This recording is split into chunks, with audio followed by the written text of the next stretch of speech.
Marwari media आप देख रहे हैं। आज है 4 अप्रैल 2026 शनिवार का दिन, हिंदू तिथि बैसाख माह की द्वितीया। नजर डालेंगे आज की बड़ी खबरों पर। शुरुआत करेंगे दुनिया की बड़ी खबर के साथ। बहुत बड़ी खबर, ईरान ने मिडिल ईस्ट के 8 बड़े पुलों की लिस्ट जारी कर उन्हें तबाह करने की धमकी दी है। ईरान इन पुलों को राजनीतिक तौर पर अहम मानता है क्योंकि यह कई देशों की कनेक्टिविटी और ट्रांसपोर्ट के लिए बेहद अहम है। रिपोर्ट के मुताबिक ईरान की लिस्ट में कुवैत, सऊदी अरब और जॉर्डन के कई महत्वपूर्ण शामिल है, यानी कि इन देशों के पुल को ईरान उड़ा सकता है।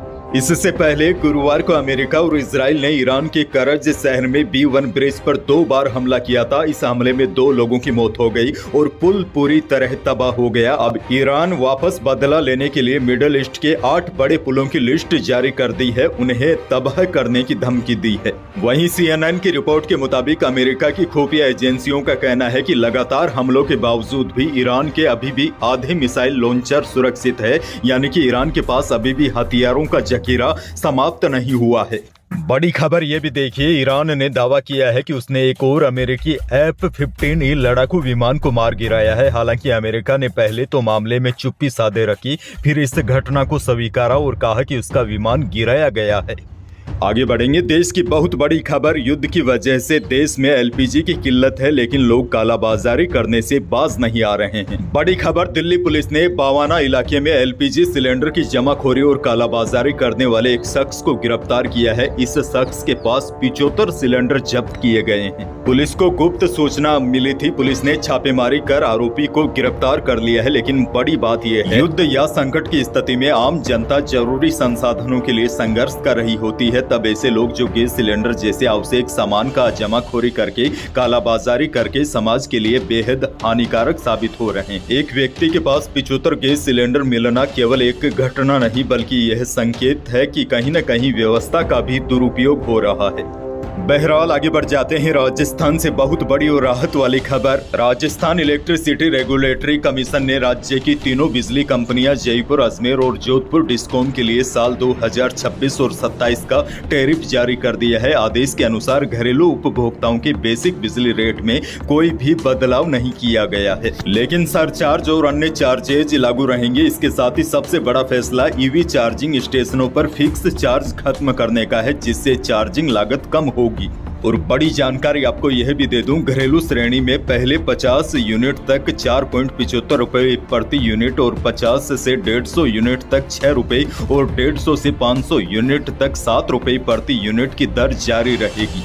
और घरेलू उपभोक्ताओं के लिए फिक्स्ड चार्ज भी पहले की तरह ही रखे गए हैं, यानी उपभोक्ताओं पर सीधे रेट बढ़ोतरी का असर नहीं होगा। राहत की बात यह भी है, बिजली कंपनियों के पुराने घाटे की वसूली के लिए रेगुलेटरी सरचार्ज जारी रहेगा, यानी उपभोक्ताओं को यह अतिरिक्त चार्ज पहले की तरह ही देना होगा, यानी इसमें भी बढ़ोतरी नहीं की गई है। किसानों के लिए बहुत बड़ी खबर, कल आसमान से बरसे सिर्फ बारिश नहीं थी, वो किसानों के सपनों पर गिरते पत्थर थे। राजस्थान के बीकानेर, जैसलमेर, जोधपुर में हुई ओलावृष्टि ने मिनटों में ही महीनों की मेहनत को तबाह कर दिया। खेतों में लहलहाती फसलें अब जमीन पर बिखरी पड़ी है। हर एक दाना किसान के टूटे हुए अरमानों की कहानी कह रहा है। बीकानेर के कई गांव तो कल कश्मीर बन गए थे। किसान अब आसमान नहीं, सरकार की तरफ देख रहा है। किसानों को भारी नुकसान पहुंचा है। अब किसानों को उम्मीद है शायद सरकार से कोई राहत मिल जाए। किसानों ने अपना दुख जाहिर करते हुए कहा कि पूरी सीजन की मेहनत एक ही झटके में बर्बाद हो गई। फसल तैयार थी, बस कटाई बाकी थी, लेकिन अचानक मौसम बदलने से सब कुछ खत्म हो गया। अब पीड़ित किसानों ने प्रशासन से तुरंत गिरदावरी करवाकर उचित मुआवजा देने की मांग की है, ताकि उन्हें इस भारी नुकसान की कुछ हद तक राहत मिल सके। आगे बढ़ेंगे। एक और बहुत बड़ी खबर, राजस्थान में प्राइवेट स्कूलों की मनमानी पर शिक्षा विभाग ने सख्त रुख अपनाया है। किताब, यूनिफॉर्म, जूते, टाई आदि खरीदने का दबाव बनाने वाले स्कूलों की जांच के आदेश दिए गए हैं।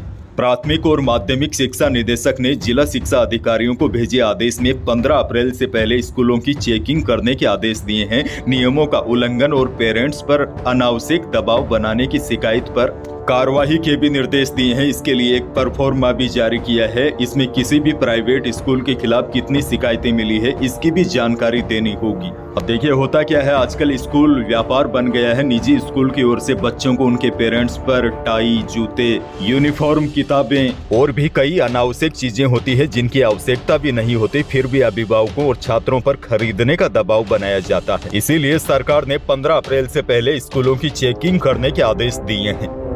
एक और बहुत बड़ी और काम की खबर, जयपुर पुलिस मुख्यालय की साइबर क्राइम ब्रांच ने आमजन को सतर्क करते हुए एक नई एडवाइजरी जारी की है। साइबर अपराधी तकनीक के साथ लोगों को बातों में फंसाते हैं। वे bus stand, railway station, park और पर्यटन स्थल जैसे सार्वजनिक स्थानों पर लोगों से जरूरी कॉल करने के बहाने मोबाइल मांगते हैं और फिर धोखाधड़ी को अंजाम देते हैं। देखिए होता क्या है, जैसे आप बस स्टैंड है या किसी सार्वजनिक स्थल पर है, कई लोग आते हैं और कहते हैं कि काफी अर्जेंट काम है, मेरे फोन में बैलेंस नहीं है, मुझे एक कॉल करना है। तो जरा सावधान हो जाइए क्योंकि आपके साथ बड़ा स्कैम हो सकता है। दरअसल अपराधी आपके फोन में 21 जैसे कोड डायल कर कॉल फॉरवर्डिंग चालू कर देते हैं। इससे आपके OTP और कॉल उनके नंबरों पर जाने लगते हैं, या फिर आपके फोन में कुछ ऐसे सॉफ्टवेयर इंस्टॉल कर देते हैं, जैसे ही आप फोन इस्तेमाल करेंगे तो आपकी उनके पास चली जाएगी और आपकी निजी जानकारी जैसे पासवर्ड और फोटो भी चोरी हो सकती है।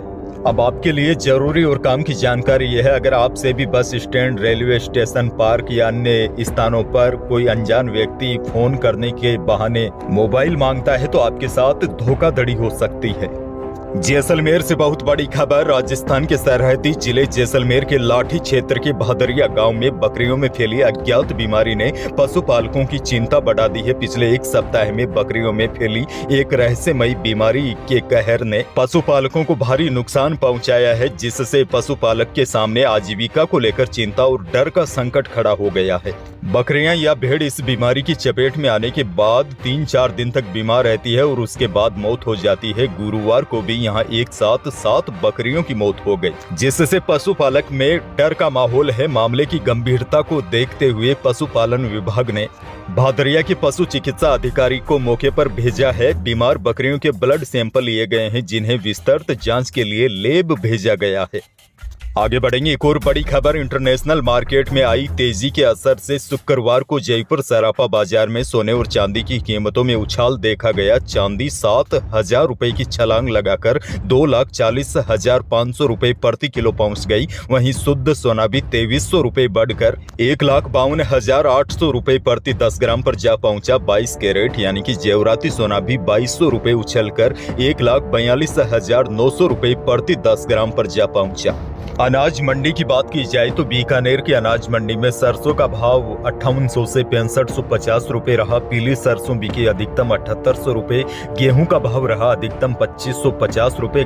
गवार का भाव रहा 5300 से 5450 रुपए। इसबगोल का भाव रहा अधिकतम 13,800 रुपए और जीरा बिका बीकानेर के अनाज मंडी में अधिकतम 20,500 रुपए। खैर, मौसम को लेकर आज बहुत बड़ी अपडेट है क्योंकि बिगड़े मौसम ने आज कई जगह भयानक कहर बरपाया है।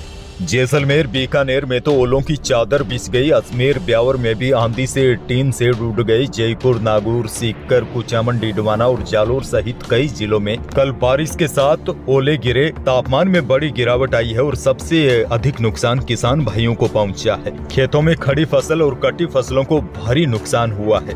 और अब मौसम विभाग से बड़ी जानकारी ये है, आज भी बीकानेर, गंगानगर, हनुमानगढ़, चूरू, सीकर, झुंझुनू, जयपुर, अलवर, दौसा, धौलपुर, करौली, सवाई माधोपुर सहित कई जिलों के लिए येलो अलर्ट जारी किया है। अब देखिए, इससे भी बड़ी जानकारी यह है, कल मौसम साफ रह सकता है, लेकिन उसके बाद 6 अप्रैल को एक और नया सिस्टम एक्टिव होने की संभावना है। इसका असर 8 अप्रैल तक दिखाई देगा, यानी कि अभी आंधी बारिश से राहत मिलने की संभावना नहीं है। आधे अप्रैल तक आंधी बारिश का दौर जारी रहेगा। अंत में एक और बड़ी और काम की जानकारी आपको दे दूं, प्रदेश में वन अधिकार कानून के तहत जंगल की जमीनों पर कई सालों से बसे जनजाति वर्ग के लोगों को उसका मालिकाना हक देने के लिए पट्टों के 66,213 आवेदन सरकार ने खारिज कर दिए हैं। 18 जिलों में वन अधिकार कानून के तहत पट्टे लेने के लिए आवेदन किए गए थे, जिनमें जयपुर समेत 5 जिलों में सभी आवेदन खारिज कर दिए गए। और बड़ी बात तो यह है, सरकार खारिज किए गए आवेदनों पर अब फिर से विचार भी नहीं करेगी। सिक्कर सांसद अमराव राम ने इसको लेकर 2 अप्रैल को लोकसभा में सवाल किया था, जिस पर जनजातीय कार्य राज्य मंत्री दुर्गा दास ने जवाब दिया। तो यही थी प्रदेश और देश की आज की बड़ी और महत्वपूर्ण खबरें। वीडियो को लाइक करना बिल्कुल न भूलिए। चैनल पर नए हैं तो सब्सक्राइब जरूर कीजिए ताकि आप अपडेट रहे बड़ी और काम की खबरों से। धन्यवाद।